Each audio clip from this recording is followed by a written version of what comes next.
حضرت مرزا مظہر جانے جانا فرماتے ہیں کہ بارش ہوئی تھی تازی تازی، دلی میں تازی تازی بارش ہوئی تھی. ایک بابا لکڑی کے جوتے پہنے کھڑا ہوں، اللہ اللہ اللہ، اسی کسے دے کچھ بھی نہیں لگ دے، نہ کوئی ساڈا دردی. بابا مست ہو کے جا رہا، اللہ اللہ کرتا جا رہا. ایک طوائف اپنے کوٹھے سے اتر کے تو سیڑھیوں پہ بیٹھی تھی، ساتھ اس کا یار بھی بیٹھا تھا. بابا اپنی مستی میں جا رہا، تو بابا جی کے پیروں سے کچھ مٹی اڑی تو اس عورت کے کپڑوں پہ پڑ گئی. پرواہ نہیں، بزرگ گزر رہے. وہ یار اس کا دوڑا ہوا آیا، اس نے آ کر تھپڑ مارا. کا خیال نہیں سارے اس کے کپڑے آلودہ کر دیے، تو کدھر، تیرا دماغ نہیں ٹھیک؟ بابا نے نظر اٹھائی، کہا بیٹے میں نے دیکھا نہیں، چل اللہ تیرا بھلا کرے، تو نے بدلہ لے لیا. بابا جی چپ کر کے وَإِذَا خَاطَبَهُمُ الْجَاهِلُونَ قَالُوا السَّلَامَ، چپ کر کے گزر گئے. ٹھنڈ کا موسم تھا، بارش تازہ ہوئی تھی، حلوائی دودھ کاڑ رہا تھا. اس نے بٹھایا بابا جی کو پھٹے پہ، پیالہ پکڑا، دوڑ کے آگے بڑھا. بزرگ آ گئے، آئیے بیٹھیے. دودھ کا گرم گرم پیالہ شکر ڈال کے دیا. بابا جی نے دودھ پیا، پھر نظر جھکی، پھر رنگ بدلا. کہنے لگے مالک تو کتنا بے نیاز ہے، کہیں تھپڑ مرواتا ہے، کہیں دودھ پلاتا ہے. تیری بے نیازی ہے نا، ادھر تھپڑ مروایا، یہاں دودھ پلایا، تو ہی جانتا ہے تیرے رنگ کیا ہے. ابھی بابا وہیں بیٹھا تھا، دوڑے آئے پیچھے سے لوگ، شور ہوا. بابے کو دبوچ کے وہاں لے گئے جہاں اس نوجوان نے تھپڑ مارا تھا. کہا تو اللہ کا بندہ ہے، اللہ کے بندے بد دعا تو نہیں دیتے. ہوا کیا؟ کہا تو نے بد دعا دی ہے؟ کہا نہیں دی، بات بتاؤ.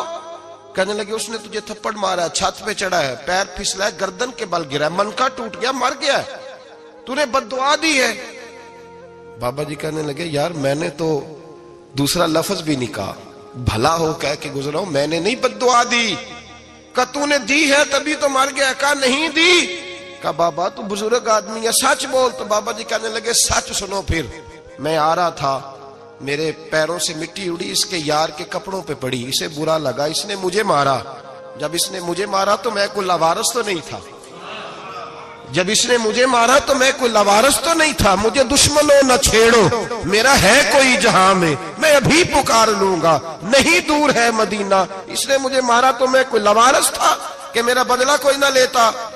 اس نے مجھے مارا ہے تو میرے یار کو برا لگا تو اس نے اسے مار دیا ہے، میری تو غلطی کوئی نہیں. یاروں کا جھگڑا ہے، یہ تو دوستوں کا جھگڑا ہے، یہ تو یاروں کا جھگڑا ہے، کوئی غلطی نہیں میری، کوئی غلطی نہیں. خش جنہ قدر نہیں میرا، اے میرے صاحب نو وڈیاں، میں تے گلیاں دا روڑا کوڑا، میں گلیاں دا روڑا کوڑا.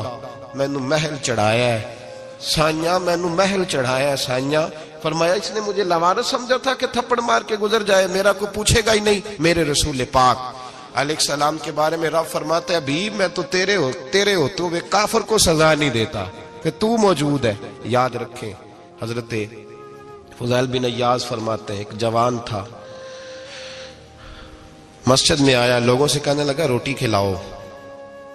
کسی نے توجہ نہ کی. اس نے کہا میں رب بتانے والا ہوں، میری طرف دیکھو تو صحیح. کسی شخص نے خیال ہی نہ کیا.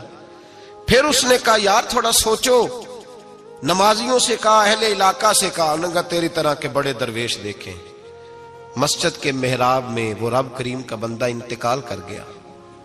جب فوت ہو گیا نا، لوگوں کا مزاج ہے بیمار کو دوائی نہیں دیتے، جنازے پہ وقت پہ پہنچ جاتے.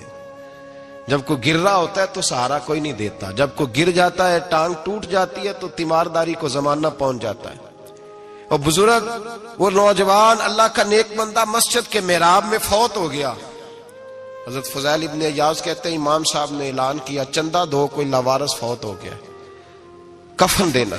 چندہ کٹھا ہوا، کفن خریدا، جنازہ پڑا. عشاء کے بعد دفن کر کے آئے. فجر کی نماز کے لیے جب امام اور مؤذن مسجد میں آئے تو چیخیں مارنے لگے، تڑپنے لگے. دور دور تک آوازیں پھیل گئی، دنیا دوڑی آئی. کیا ہوا؟ کہنے لگے وہ جو تم نے کفن پہنایا تھا وہ یہاں پڑا ہوا ہے، اور دیکھو کفن پہ تحریر لکھی ہے. تحریر کیا ہے؟ عرش کے مالک نے فرمایا میرے دوست نے روٹی مانگی تم نے دی نہیں، اس نے تمہیں میرے قریب کرنے کے لیے اپنی طرف توجہ کرائی، تم نے کی نہیں. اور میرا یار تمہارے کفن کا محتاج تھا، سنبھال کے رکھو اپنا کفن، میں نے اسے جنت کا لباس عطا فرما دیا، سنبھال کے رکھو. یہ کوئی لاوارثوں کا ٹولہ ہے؟ یاد رکھیں جو وارث والے ہیں، وارث والے ان کا رنگ اور ہے، جو ماننے والے ہیں ان کا مزاج اور ہے۔ اپنی زندگی لوارثوں کی طرح نہیں گزارے، تھوڑا سا ادھر گیا تھا تو پھر تھوڑا سا ادھر گیا تھا تو تھوڑا سا، یہ کیا بات ہوئی، یہ کیا بات ہوئی؟ اپنے آپ کو، اپنی نسبت کو، اپنے عقیدے کو مضبوط رکھیں۔ 1 انچ کے لیے اعلیٰ حضرت فاضل بریلوی رحمت اللہ علیہ کے مکان کی دیوار گر گئی، ایک کونا مکان کا، آپ جانتے ہیں پرانی دیواریں چھوٹی ہوتی تھی اور بارشوں میں اکثر گھروں کی دیواریں گری ہوئی ہوتی تھی، ایک سائیڈ کی دیوار گر گئی تو اس کونے میں ہندوؤں کا گھر تھا۔ اب مستری صاحب رات کو آئے، ان سے بات ہوئی تو کہنے لگے سویرے کام شروع کروں گا۔ کہا 1-2 صاحب نے کہ ہندوؤں کا گھر ساتھ ہے اور وہ دشمن بھی بڑے زیادہ ہیں، تو رات کو ہی ہو جائے۔ کہنے لگا جی نہیں، میری مجبوری ہے، مزدور کہاں سے لاؤں گا، بڑے معاملات ہیں، سویرے شروع ہوگی۔ اب رات کو مولانا ظفر الدین بہاری علیہ رحمہ کہتے ہیں بچے مدرسے کے، باقی سارے لوگ، سب کو جمع کیا گیا، چونکہ اس طرف سے تھوڑا خطرہ تھا ہندوؤں کی جانب سے۔ کہا جناب یہ بڑے دشمن ہیں اسلام کے، تو اس طرح کرو کہ 2-3 بچوں کی ڈیوٹی لگائیں یا کچھ لوگوں کی یہاں رات کو پہرا دیا جائے، ٹھنڈ بھی بڑی زیادہ تھی، کھڑا ہونا بھی مشکل تھا۔ اعلیٰ حضرت رحمت اللہ علیہ عشاء کی نماز کے بعد جلدی حجرہ خاص میں تشریف لے جاتے تھے۔ اس رات جب دیکھا نا باہر شور ہو رہا ہے تو اسی طرح سر پہ ایک رومال لپیٹا تو باہر آ گئے، کہنے لگے کیا شور ہے؟ کہ حضور سردی ذرا زیادہ ہے تو یہاں کسی کی ڈیوٹی لگانی ہے پہرے کی۔ 2 منٹ خاموش رہے، پھر فرمانے لگے کوئی ضرورت نہیں، جاؤ سو جاؤ سارے جا کے، کوئی ضرورت نہیں، جاؤ اپنے اپنے گھروں کو، کوئی عادت نہیں، پہنچ جاؤ۔ کہا حضور مہربانی کرے، وہ طے ہونے لگا تھا۔ فرمایا میری وجہ سے کیوں کوئی ساری رات بیدار رہے، جاؤ تمہیں کہا نا آرام کرو۔ لوگ سو گئے۔ صبح فجر کی نماز پڑھ کے اعلیٰ حضرت رحمت اللہ تعالی علیہ جب سیڑھیاں اتر رہے تھے رضا مسجد کی، تو وہ جس ہندو کی جانب سے زیادہ خطرہ تھا وہ سیڑھیوں پہ بیٹھا تھا، مسجد کی سیڑھیوں پہ۔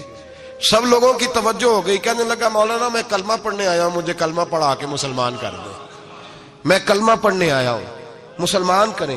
لوگوں کی توجہ، اعلیٰ فرمانے لگے نہیں ابھی تو انتظار کر، تھوڑی دیر کے اچھی طرح سوچ لے، جذباتی فیصلہ نہ کر کہ تو آ رہا ہے۔ یہ کہہ کے جب 2 سیڑھیاں نیچے اترے اس کے پاس سے تو اس نے پیر تھام لیے، کہنے لگا اب ایسے تو نہ کرو، رونے لگا۔ اعلیٰ حضرت رحمت اللہ نے کلمہ پڑھایا، کچھ باتوں کی نصیحت فرمائی، تشریف لے گئے۔ گھیرنے والے گھیر کے بیٹھ گئے، کہنے لگے ہمیں بھی بتا بدلہ کیسے ہے۔ کہنے لگا دیوار گر گئی، آدھی رات کے وقت، آدھی رات تک انتظار کرتا رہا، پہرے دار کوئی نہیں، تو 2 تلواریں لے کر جب میں ان کے مکان کی جانب بڑھا، میں نے کہا آج گردن کاٹوں گا اور کاٹ کر کے نکلوں گا۔ کہتا ہے جب میں قریب آیا تو 2 شیر کھڑے تھے، اوپر سے پلٹ کے آیا تو پھر کھڑے تھے، ادھر سے پلٹ کے آیا تو پھر کھڑے تھے۔ فرماتے ہیں میں 2 گھنٹے کے بعد آیا تو پھر پلٹ کے کھڑے تھے، میں پھر 1 گھنٹے کے بعد آیا، سحری کا وقت ہو گیا تو پھر پلٹ کے کھڑے تھے، اب میں ڈر کے بھاگا۔ کہتے ہیں فاضل بریلوی نے اپنی کھڑکی سے منہ باہر نکالا، کہنے لگے اور کتنا تجربہ کرے گا، مجھے تو لاوارث سمجھتا ہے، لاوارث ہوں میں، اور کتنا تجربہ کرے گا، بس کر مان جا۔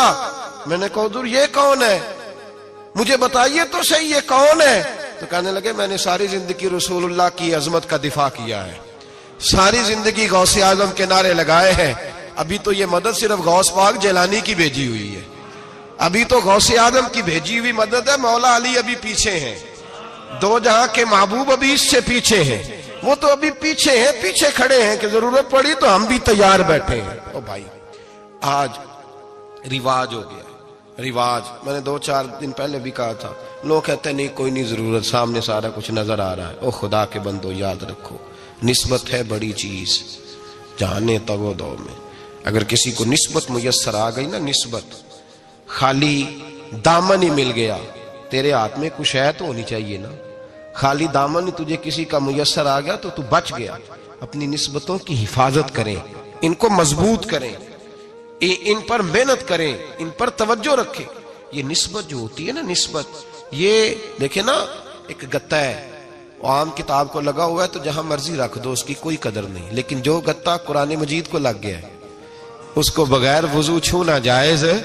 ایک پٹھے پہ اینٹ بنی ہے جو باتھ روم میں لگ گئی، وہاں بغیر جوتے کے جایا نہیں جا سکتا، اور جو مسجد میں لگ گئی وہاں جوتے پہن کے جایا نہیں جا سکتا. یہ نسبت ہے بڑی چیز. اگر میسر آئے نصیب ہو اپنی نسبت کو مضبوط کر کے رکھا کریں, اس کی جولانی کا مظاہرہ کیا کریں. اس نسبت میں روز توانائی آنی چاہیے. میں آپ کو بڑی ذمہ داری کے ساتھ ایک بات بتاتا ہوں تجربے کی. ہمیں جتنا کسی نے آ کے کہا ہے نا نسبت کے خلاف, ہماری نسبت اس سے زیادہ مضبوط ہوئی. ہمیں جتنا کسی نے آ کے کہا ہے نا جی آپ کو کیا ملا, آپ کو کیا ملا, تو ہم نے اتنا کہا یار جیسے جیسے تو کہتا جاتا ہے ہماری تو نسبت میں اضافہ ہوتا جاتا ہے, ہمارا تو مزاج بدلتا جاتا ہے. روز ایک نیا پردہ کھلتا ہے, روز ایک نیا رنگ واضح ہوتا ہے, روز ایک نئی توانائی. ابھی تھوڑے دن کی بات ہے, ایک مولانا شرف الدین صاحب ہے, مفتی صاحب, میرے حضرت صاحب کے مرید ہوئے. مفتی تھے, عالم آدمی تھے, سرکار تاج الشریعہ, ہمارے شیخ سے بیعت کی. اب ہمارے حضرت صاحب کا اس وقت حال وہی ہے, وَرَأَيْتَ النَّاسَ يَدْخُلُونَ فِي دِينِ اللَّهِ أَفْوَاجًا. اب فوجوں کی فوجیں لوگ آتے ہیں. ہم نے دیکھا ہے صرف خالی مرید ہونے والے بار سینکڑوں کی تعداد میں ہزاروں لوگ بیٹھے ہیں کہ صرف بیعت اتنا کہہ دیں ہم نے قبول کیا. اس عالم میں, اور جہاں حضرت صاحب کا اعلان ہو جائے کہ تشریف لا رہے ہیں, وہاں لاکھوں کا مجمع جمع ہو جاتا ہے اور ایک جھلک دیکھنے کو لوگ ترستے رہتے ہیں. یہ کیفیت ہم نے دیکھی. وہ دور گزر گیا, کبھی ایسا بھی ہوتا تھا ایک میں ہوتا تھا, ایک تو ہوتا تھا, اور تیسری تنہائی ہوتی تھی. وہ دور بیت جاتا ہے, وہ لمحے کسی کسی کو نصیب آتے ہیں. حضرت کا وہ مولانا شرف الدین صاحب کہتے ہیں مرید ہوا, تو مرید ہوا مجمع میں, رسی حضرت پھینکتے ہیں یا چادر پھینکتے ہیں تو پکڑ کے مرید ہوا, تو ساتھ ساتھ اور چادریں باندھی تھی, لوگوں نے پکڑی ہوئی تھی. ایک مولانا, میں جب بیعت ہو کے آیا ان کو بتایا تو مجھے کہنے لگے یار تو ایسی جگہ مرید ہو گیا جو تیری بات بھی نہ سن سکیں, جن کو تو دکھڑا بھی نہ سنا سکے, جو مصروف ہی بڑے رہتے ہیں, کہاں مرید ہو گیا تو. ایسے پیر کا بیعت ہوتا جہاں تو جاتا, وہ تیرے پاس آتے, گفتگو ہوتی, بات چیت ہوتی. کہتے جب انہوں نے مجھے بہت زیادہ قائل کیا نا, بہت زیادہ, تو میں نے ارادہ کر لیا, میں نے کہا بات ٹھیک ہے, بیعت کہیں اور ہونا چاہیے تھا. کہتے میں عشاء کے بعد سویا تو حضرت صاحب مجھے خواب میں ملے, خواب میں, اور فرمانے لگے مولانا جب آپ مرید ہوئے تھے تو آپ اس جانب بیٹھے تھے, اس کونے میں آپ تھے, اتنے لوگ آپ سے پہلے تھے, اس حال میں آپ مرید ہوئے تھے, اور جہاں تک بات چیت کرنے کی بات ہے تو آپ نے جو دل میں سوچا تھا وہ میں نے آ کے آپ کو بتا دیا ہے. پھر بھی بڑی ضرورت ہو تو میرے صاحبزادے کا نمبر لے لیں اور فون کر لیا کریں, بات ہو جایا کرے گی. کہتے ہیں یہ ابھی بات ہو ہی رہی تھی کہ میرے دروازے پہ دستک ہوئی تو میری آنکھ کھل گئی. میری آنکھ کھلی تو میں پریشان ہوں کہ نمبر تو ملا نہیں. ایک انجینئر صاحب میرے محلے میں رہتے تھے, فرماتے ہیں وہ شام کو میرے پاس آئے اور کہنے لگے مولانا سنا ہے آپ حضرت مفتی اختر رضا صاحب سے مرید ہو گئے. میں نے کہا ہاں. تو کہنے لگے میں ان کے مدرسے میں کام کر کے آئے ہوں, میرے پاس ان کے بیٹے کا نمبر ہے, چاہیے آپ کو؟ نمبر ہے چاہیے. کہتے ہیں نمبر مجھے وہ شام کو گھر آ کے دے گئے. اب جب میں آستانہ نور پہ بریلی شریف ملنے کے لیے حاضر ہوا تو میرے دل میں خیال آیا, جب میں اندر گیا نا تو میرے دل میں خیال آیا حضور خواب جو آئی تھی اتنی بھی جلدی کیا ہے, ذرا ٹھہر جائیے, آپ ملے جو تھے تو صاحب نمبر بھی دے ہی جاتے. میرے دل میں خیال آیا تو السلام علیکم کے بعد حضرت کہنے لگے مولانا مجھے تو جلدی کوئی نہیں تھی, آپ کے دروازے پہ دستک ہو گئی تھی, مجھے تو کوئی جلدی نہیں تھی, آپ کا دروازہ بجنے لگا تھا, مجھے تو جلدی کوئی نہیں تھی لوٹنے کی. ہر مشکل دی کنجی یارو ہاتھ مرداں دے آئی, اور مرد نظر کرے جس ویلے مشکل رہے نہ کائی. بس لوگوں یہ یاد رکھو اور اس پہ عمل کرو, اپنی نسبتوں کو مضبوط کریں. ہمارا تو جیسے دن کا اجالا چمکتا ہے نا, چمکتا ہے دل کا اجالا, جیسے نیا دن چڑھتا ہے ہمارے لیے تو ایک نئی روشنی لے کے آتا ہے. اپنے آپ کو بیدار رکھیں. سورج اگر باہر پورا نکل آئے نا تو جو آدمی آنکھیں زور سے بند کر لے اسے کوئی شے نظر نہیں آتی. پورا سورج نکلا ہوا بھی ہو, سورج اسے نظر آئے گا جس کی اپنی آنکھیں بھی کھلی ہوں گی. تو آنکھیں نہیں کھول رہے, تو آنکھیں نہیں کھول رہے, آنکھیں, یہ شکوہ آنکھیں نہ کھولنے کا ہے, آنکھیں نہیں کھول رہے تو سورج کیسے نظر آئے گا. بات ذرا سخت ہے پر چلو آپ میرے عزیز ہیں, کر جاتا ہوں. ملا رومی رحمت اللہ تعالی علیہ فرماتے مجھ سے ایک شخص نے کہا کہ نبی پاک صلی اللہ تعالی علیہ وسلم اگر سراجم منیرہ ہے تو نظر کیوں نہیں آتے؟ تو میں نے کہا الو اگر آنکھیں بند کر لے تو اسے کوئی شے نظر نہیں آتی. آنکھیں بند کر لے تو اسے کوئی شے نظر, تو آنکھیں تو کھولنا, آنکھیں کھول. یہاں میں اپنے کمرے میں یوں پردہ آگے کر کے لائٹ بند کر کے باہر شور مچاؤں, سورج کوئی نہیں, سورج کوئی نہیں, تو مجھے کوئی بندہ کہے گا پاگل, اس طرح کر, باہر نکل, ادھر آ تجھے دکھاؤں سورج ہے کہ نہیں، تیری تو اپنی آنکھیں بند ہے۔ اقبال کہتے ہیں دل بینا بھی کر خدا سے طلب، آنکھ کا نور دل کا نور نہیں، اندر کی آنکھیں کھول، اندر اتنا اندھیرا ہے تو باہر کیسے نظر آئے گا؟ تو لوگ آنکھ ہی نہیں کھولتے، دائیں بائیں دیکھتے رہتے ہیں۔ نسبت کو مضبوط کریں۔ رب تو فرماتا ہے حبیب تو موجود ہے تو میں کافر کو بھی عذاب نہیں دیتا۔ اب یہاں خالص نسبت کا بیان ہے، خالص، یہ نہیں فرمایا کہ حبیب ان کے عمل اچھے ہیں تو میں عذاب نہیں دیتا، یہ نہیں فرمایا کہ حبیب یہاں خانہ کعبہ ہے تو میں عذاب نہیں دیتا، نسبت کی بات فرمائی، نسبت کی۔ یہ نہیں فرمایا کہ حبیب یہاں روز طواف ہوتا ہے تو عذاب نہیں دیتا، یہاں تلاوت ہوتی ہے تو فرمایا حبیب تو ہے اس لیے میں انہیں عذاب۔ مدینے میں کبھی زلزلہ نہیں آیا، پتہ ہے آپ کو؟ اس لیے نہیں آیا کہ وہاں میرے مصطفیٰ کا گنبد خضرا ہے۔ کوئی فصل وہ بیجتے نہیں، کوئی فصل بوتے نہیں، وہ کوئی فصل بھی، لیکن دنیا کی ہر شے آپ کو مدینے میں ملتی ہے۔ جو سب سے اچھا پھل کھانا چاہے اسے مدینے میں جا کے ملتا ہے، اس لیے کہ وہاں گنبد خضرا کی ہریالی موجود ہے۔ دنیا کی ہر نعمت ملتی ہے اس لیے کہ گنبد خضرا جو موجود ہے۔ تو بھائی یہ نسبتوں کی بات ہے، نسبتوں کی۔ پرانی امتوں میں جب کوئی گناہ کرتا تھا تو دروازے پہ لکھا ہوتا تھا سویرے، میرے حبیب نے دعا فرمائی مولا یہ میرے ہیں انہیں رسوا نہ کرنا، اے اللہ میرے ہیں انہیں رسوا نہ کرنا۔ تو میرے بھائی سن لو اور یاد رکھ لو، لاکھوں پاپ بھی لوگ کر کے آئیں، سویرے منہ دھو کے نکل آئیں تو عرش کا مالک رسوا نہیں کرتا، بلکہ کہتا ہے تو میرے دامن میں چھپ جا، اندر جا کے جہاں گناہ کیا ہے وہاں جا کے دل سے سچی توبہ کر لے، میں قیامت میں بھی کسی کو نہیں بتاؤں گا کہ تو نے گناہ کیا ہے۔ تو برکت کس کی ہے؟ رسول پاک کی۔ یہ برکت کس کی ہے؟ حبیب دو عالم کی صلی اللہ۔ غلامی کا رشتہ مضبوط کریں، غلامی کا وارث والے بنے، لوارث نہ بنے۔